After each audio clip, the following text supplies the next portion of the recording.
Today, I'm very glad to be with you on my monthly blog, short one, 10-15 minutes maximum, to share with you experiences, something new that I learned that I assume and I hope is going to be helpful to you in managing your company.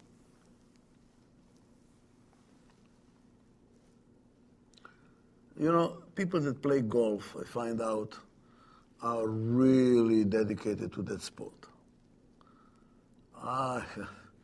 They will, if it's raining and they cannot play, they are very depressed. They want to play. Play golf is sumamente importante. Well, how do you demotivate a golf player? How can you demotivate them? Let's try to demotivate them. The first thing we do, we'll tell them, get up, let's go to play. But they don't fit. Get up to play. That's it, you have to play today. Now take that club. Why that club? Because the engineers studied and they found out this is the right club. Why are you asking questions? Just take that club and do what they tell you. Now what should they do? Take that ball, hit it in that direction. Which direction? That direction. Where is the hole? Never mind where is the hole. Hit it in that direction. And you have to hit 5 of them per half an hour, whatever. There's a quota. Start hitting the ball. And as soon as the ball takes off, there is a curtain that falls down, and the person does not know where the ball landed. How motivated is this person to play golf? Obviously, huh? You would play, wouldn't you? You know what he will do probably? You're standing by the curtain, holding the curtain. He will aim the ball at your head so they will get some feedback that it's working, you know? That's what he will do. And my dear friends, that's what happens in how we manage companies. How do we manage companies? That's the way we manage companies. Look at the workers. Go to work. Why? You have to earn a living, go to work. But go to work. What should they do? Take this machine, do that. Why? Don't ask questions. That machine, the engineering department studied it, and here's how it's supposed to work. Just do it efficiently. Some engineer even studied time studies, to find out what the most efficient way to do it, how you should move your hands, how you should move your body, what you should do to be the most efficient. Just do it.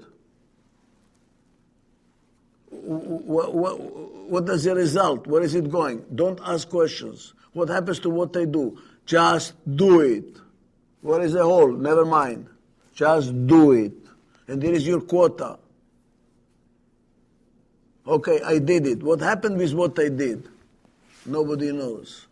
Look at the craftsman 100 years ago. Why was it craft? Because he could see the client. He was proud of his product. Today the worker never sees the client. They don't know what happened to their work. There is a curtain that fell down. They don't know what happened. Not strange, they will strike. They will do something to know I exist. I'm a prisoner in a Chinese factory. These Chinese cookies, when you open it, you get a little piece of paper that says, I'm a prisoner in Chinese factory. I heard about a story about a guy who bought a new car. And there was a certain noise that the car was making. Ding, ding, ding, ding, ding, ding, ding, ding, ding, ding, ding, ding. He was going crazy, new car. He took it back to the dealer. Said, this car makes this noise like something is hitting the edge of the car or something. They could not find it. They would drop it and they would hear it something like this. It was a new car. What's going on? Finally, they took on the door. They have some kind of a padding. And they took the padding out, and behind it there was a piece of metal attached with a little note. I got you. Some worker. I got you. Somebody notices me that I exist.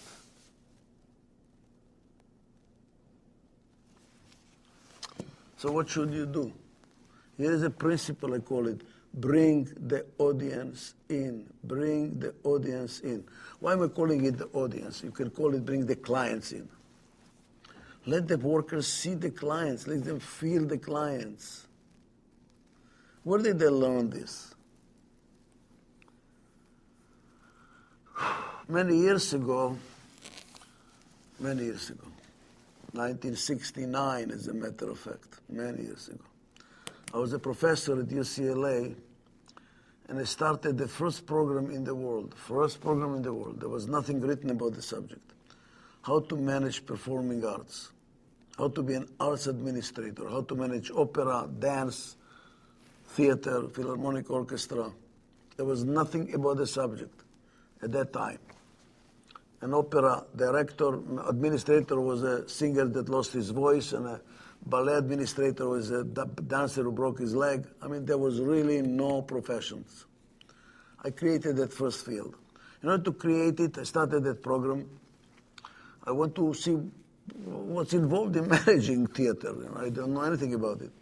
So I was invited to the Los Angeles Music Center, to the Mark Taper Forum Theater, and I was watching a play every night, trying to understand what's going on.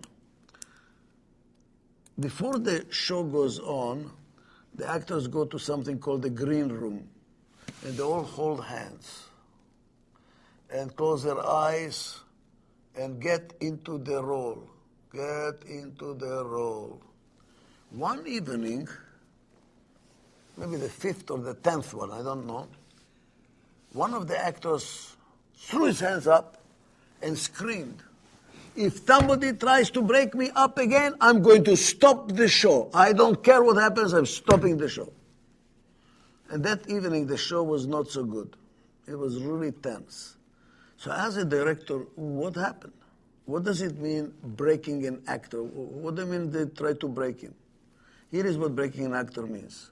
The actor is on the stage, and let's say it's a very, very emotional scene, crying over a dead body of his son or something.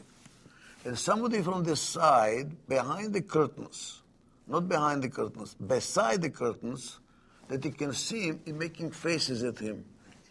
You know? That's called breaking an act. So the actor cannot act because somebody is making fun of him. So what was happening here? Night after night, show after show, somebody was trying to break him, and the actor was still committed until he couldn't take it anymore. An enormous level of commitment. And I said, wait a moment. Why is he so committed? An average worker in a factory, at the slightest disruption, productivity goes down. And this guy, my God, he is sticking to the role. Is it because he got paid a lot? No. They hardly get paid. It was very little amount of money. So why is he doing it? For the director? No. Why is he committed? For the audience. For the audience. If the curtains were down, he would go and kill him. But there was an audience. When you have an audience, when you are close to the client, when you see the client, when you feel the client, and you see how they're reacting to you, they give you energy, by the way. Do you know that? Why at the show, interestingly enough, every show, opera, ballet, theater, the people on the stage at the end of the show bow to the audience. You tell me, why do they bow? Why do they thank the audience?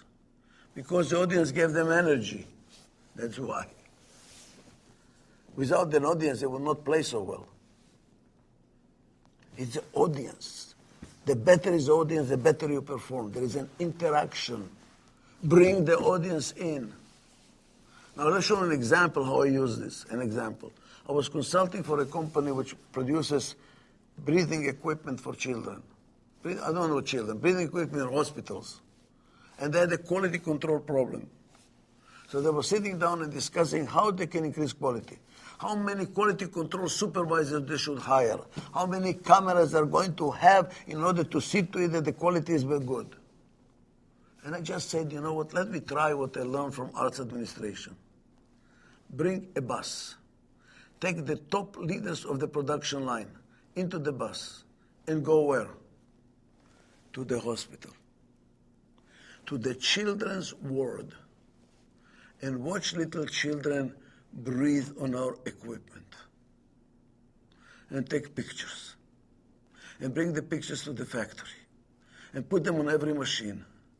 And tell the people, these people are breathing on our machine. What will that do to quality?